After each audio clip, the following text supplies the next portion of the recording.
David Erdos with poem 5 from the People's Prison. Dear Father, it is 4 years since my last concession. We knew it would happen, of course, but never dared to imagine that the pitch of it would be as stirring as the Beatles' A Day in the Life's final chord, as one president squats and the other becomes an exiled lionheart roaring nobly, history and literature splinter, as even sense itself meets its sword.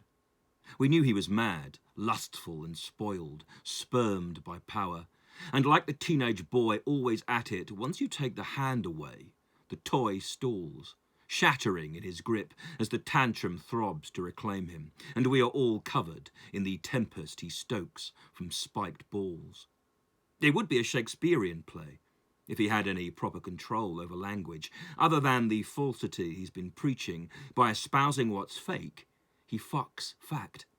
But it could be Macbeth and Macduff and Malcolm too, wanking wildly across their lost blood-strewn kingdoms in which both Jaws and Dunsinane might attack.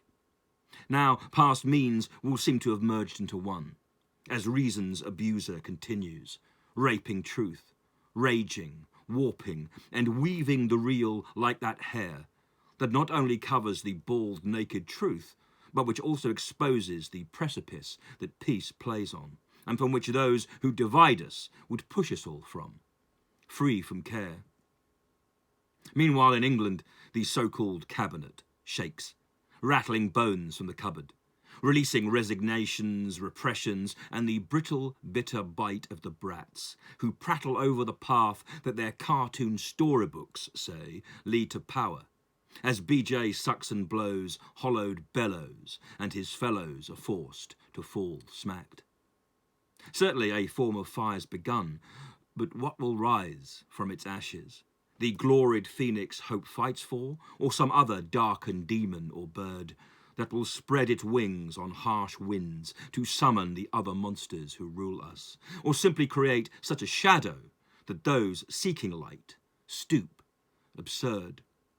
And yet, what can still happen is hope, signalled perhaps by Trump's stalling. The office can move despite him, as if the White House walls could be craned, at least in the spiritual sense, as the CIA starts its shifting and Air Force One sends the signal to no longer salute the insane. John Adams did not want to go, and threatened Thomas Jefferson, let's remember. But in those forming days, rules were written that time in turn underlines. For now, MacDonald dumbs down, while the forest fries meat to tempt him.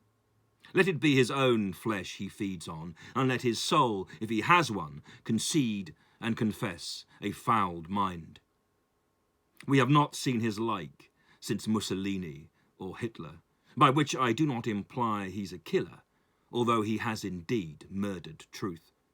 In wishing so many people the worst, we can only return his long insult. Confess, concede, vanish. Just like you, we accuse you. But unlike you, we have proof.